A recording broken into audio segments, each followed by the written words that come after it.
Hey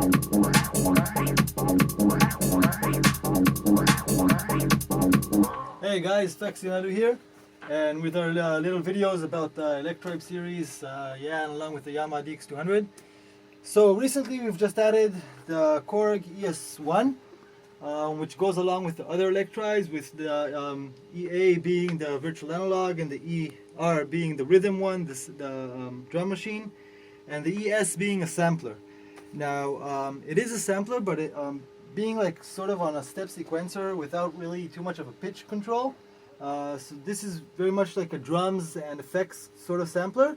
So in many ways it's kind of similar to the ER1, but the functions on it are a little bit different, other than the fact that it samples. So just a general thing about the device itself, the build quality just the same as the ER1 and the EA Make 2. The Make 2 is a little bit more solid, maybe. It's pretty much the same as the ER1. Same knobs, and as you can see, the same pads. Everything is kind of the same as far as the build goes. The difference that you notice immediately is that this one has a smart media slot, and this is a little bit getting old school now. It's a whole whopping, this particular card is a whole whopping 16 megabytes of sound. So to fully utilize this sampler, you will need a card reader that is able to read smart media, but it's not expensive. Like sort of an all-in-one card reader is, I don't know how much, $6-7 these days on eBay or whatever. So it's not that expensive. You can get yourself a card reader, and you need that card reader in order to transfer samples from the PC and to the PC from this device. And I think it's especially important to have one because, as you will see, sampling directly into this machine is not always that tight, and if you're sampling, let's say you want a good drum kit, then it might be a good idea to kind of edit it perfectly in a wave editor and upload it to this machine as opposed to sampling. And we'll take a look at the sampling. So what this machine has over here, we'll sample in a bit, but I want you to see the front panel controls. So on the front panel you have, it's a little bit different than this one. There's no real synthesis here. A big weakness of this machine, I think, to me, as you will see, is there's no envelope here. Which can be really kind of no envelope and also no gate timing. So the samples it's a little bit weird. It plays them back a little bit weird, and you don't have full control, and you don't have really punchy sort of you can't really punch the samples, and it's a little bit of a shame. You do have a sample start time, end time, and a fade out, and we'll mess around with these and you'll see how they work. So they do kind of serve as an envelope, but it's not a real-time envelope. It's an envelope that is in the menus, and you also can't access it while playing. You can only access it while it's in stop, and you go to the sample mode. So you can sculpt the sound, but you sculpt it, and that's the sound. You can't sculpt it in real time. You can't make a sculpture out of it in real time. So what is cool as opposed to this machine is, as you notice, there's an effects section here that is absent from the other Electribes. And there's quite a few effects here: reverb, flanger, chorus, ring modulator, pitch shifter, a pretty good compressor, distortion, decimator, isolator, filter, and wah-wah filter, which is pretty cool. You have two parameters. They're just labeled edit 1 and edit 2, but you know, you can kind of, just by ear, you can notice what they're doing. One of them is usually, like, let's say for the phaser, it'll be depth and rate. For the compressor, it'll be like threshold and ratio, and you know, for the filter, it'll be resonance and cutoff. So it's kind of intuitive. You'll notice what they do, but just saying, you know, it says edit 1, edit 2. There's no real dedicated knob, obviously, for each effect. So a little bit of a shame is that the delay line, similar to the ER1, is on everything. So this is like an incredibly cool and fun delay, but if you turn it on and you have like a loop going of many sounds, for example, here we have a kick drum and another sound. So if you put on the delay, it'll put it on the kick drum as well, which is kind of a shame. It would have been really cool if you could put the delay on separate channels. So this limitation stays, and it's similar to the ER1. But one of the cool things is that you can turn on you can choose, the effect is also global, but the send to the effect is per channel. So if they only would have done that to the delay as well, that would have been really cool. So to the other effect, you know, I can, let's say for example, we're playing this sound. and we have a reverb set up. So we can go to the reverb. And now both the kick and the effect are going to the reverb. And now just this.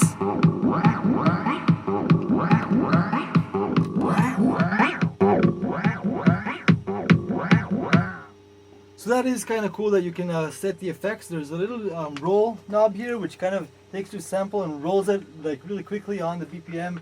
It's kind of cool, and also a on-the-fly reverse option.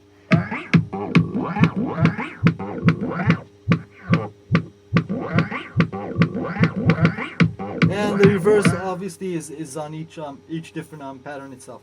So what you do get here is 1, 2, 3, 4, 5, 6, 7, 8, 9 channels, an audio in channel, an accent channel, which basically you can hit different spots where it'll have more volume. It really helps with your dynamics. The slicer channel is unique in the sense that the slicer channel is it takes an actual drum loop and slices it depending on the way you sequence it. So, for example,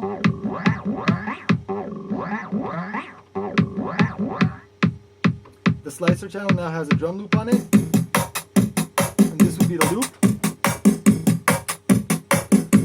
And it's cool. You can play with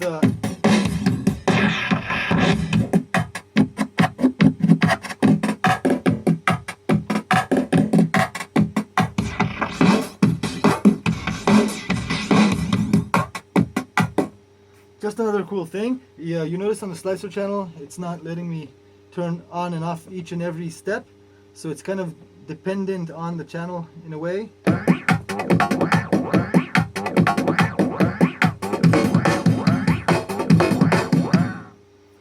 So that's what you basically get inside.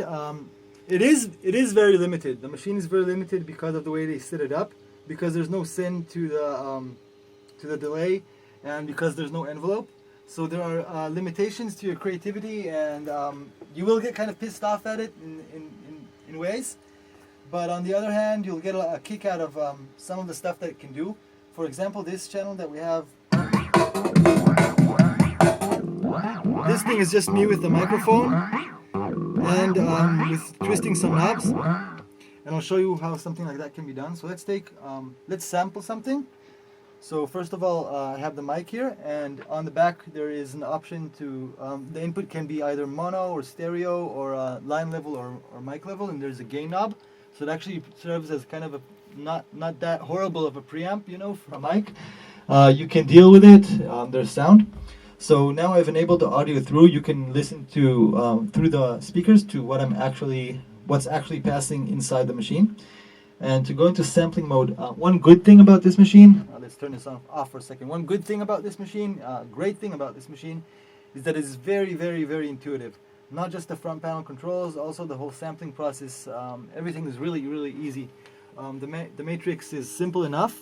There's no millions of options, you know, and even though some of the options are not with knobs, you know, they're in the menu, they're all here. There's no extra things that, you know, you don't have to go into a menu and scroll to find the option. You go via the matrix and get to exactly what you want to do. So what we want to do right now is get into sampling mode, which would mean we go here. And we want to do the sampling process itself. So we go to sample. We want to be here, and we are over here. So we go into this mode, and what you have to do is just as simple as clicking this knob and record. And now it's in a sort of a pause state. The minute I press play, it'll start recording the sample, and the minute I press stop, it'll stop recording the sample. It's also giving me the option. It's telling me that right now I'm in mono mode, which I want to be because the mic is monophonic, but I can also go to stereo mode if I want to and record a stereo sample. That's no problem. So I'll go into mono mode, back again. I'll turn on the audio through again. This is what's passing inside the synth. Turn it off again.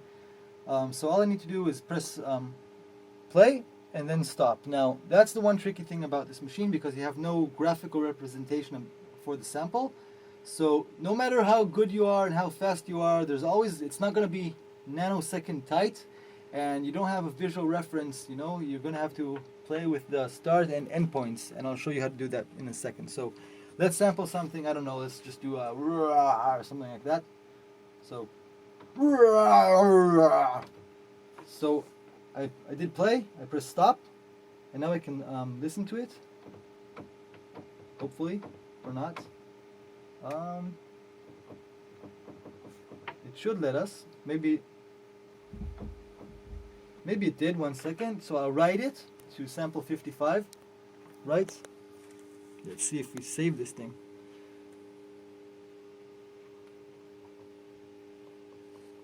Nope, maybe we didn't sample. Let's do this whole thing again. So, again, easy sampling mode, like this.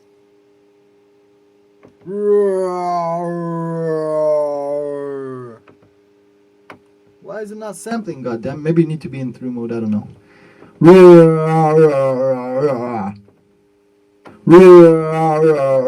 Okay, my bad. You need to have audio in through enabled. I don't know why, because it's supposedly it's through.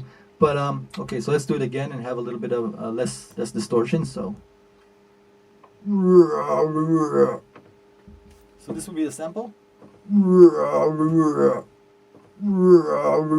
Now you notice I press play and there's a little bit of a hesitation before it starts to sample because that's the offset. So what you can do is you go into start and you can set the start and the end points. So let's go to the start point, and if I press shift, it moves it by bigger sort of increments.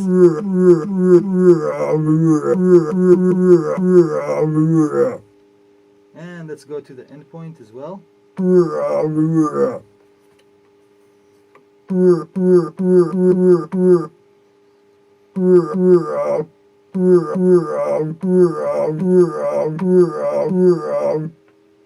Now you notice there's a little bit of clicking on the attack. And now it's gone. So you do have a sort of envelope, but now I'm going to write the sample again. Sample 56. Right.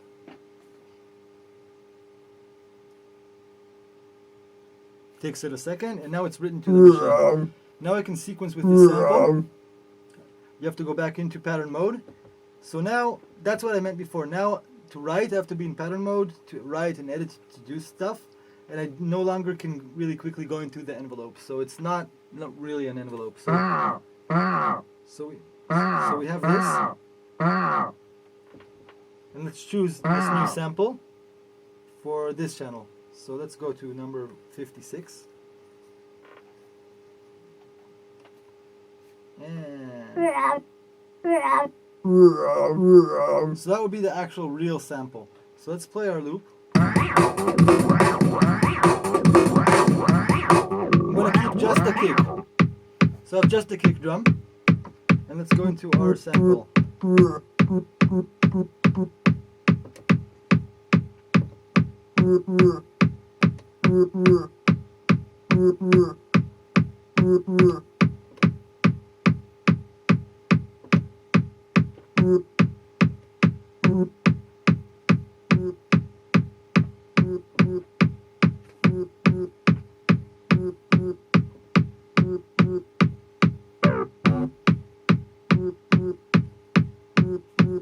I'm just gonna mess with the fades a little bit. I have to go, see, I have to stop, and then you have to go into set the ending and everything. Let's make it much shorter. So.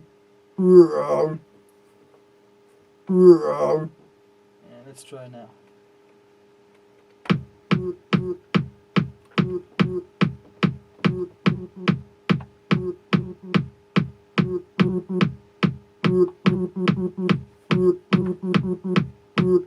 And now what's cool about this is just like any of the other Electribes, you can record your motions. I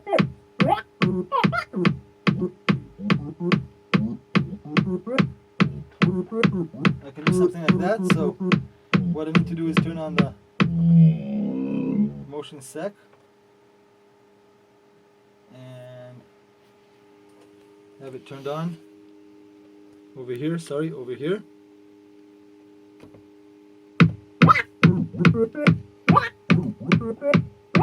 And it'll play the motions that I've done. So, and I can turn on my other channels.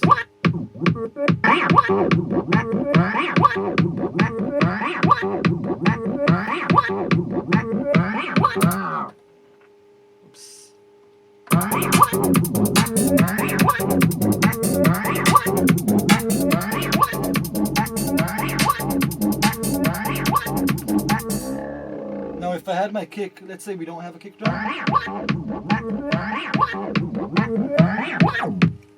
Oops. I can move my kick drum, for example, to another machine and have this thing just do these crazy effects, and then I can use the delay.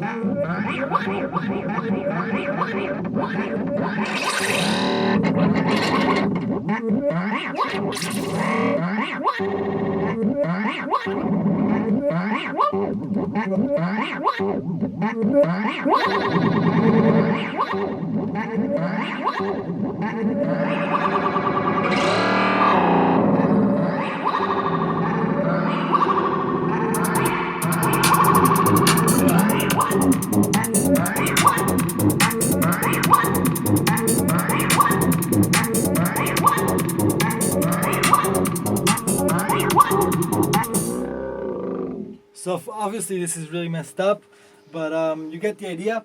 You can have many channels like this. You can sort of have a much longer sample. What you've noticed maybe a little bit here is the whole way the sampler and the sequencer work together. Again, it's not really that perfect because you have to kind of manage the sample time to the hits, and you know it's playing them monophonically. So the way they kind of cut each other off, it's kind of odd in a little bit. But it's also kind of surprising. This kind of odd behavior actually makes for pretty nice happy accidents, you know. That's at least for us. So it's a lot of fun, and it's a lot of, hey, whoa, what's this doing? Oh, it's actually kind of cool, sort of experience with this machine.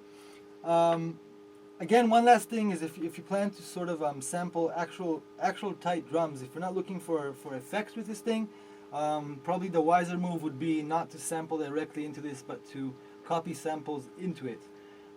But again, you always have the option to sample. Another cool thing is that you always have the option to sample, but you don't have to use it inside. You know, you can pretty much do high quality sampling into this machine, and then transfer it into your computer. So if you stick it in your backpack, along with a microphone, you have a sampler with you at all times that is really small and compact, and you don't need to have a computer. You know, I can take this to work. Right now we're renovating at my job, and there's a lot of people drilling and moving equipment around and hammering and stuff like that, so I don't even need to take my laptop. I can just take this thing and sample all that, and then take it home and take it to the computer and do whatever. So they go for a little bit more money than these go for, and you're going to need a smart media reader as well, so add those few bucks to the price as well. So these go for around, this time for around $200 US, plus minus from that. I think it's worth the price. You might think that a Korg Volca sampler is a better buy. You might find it for a little bit cheaper.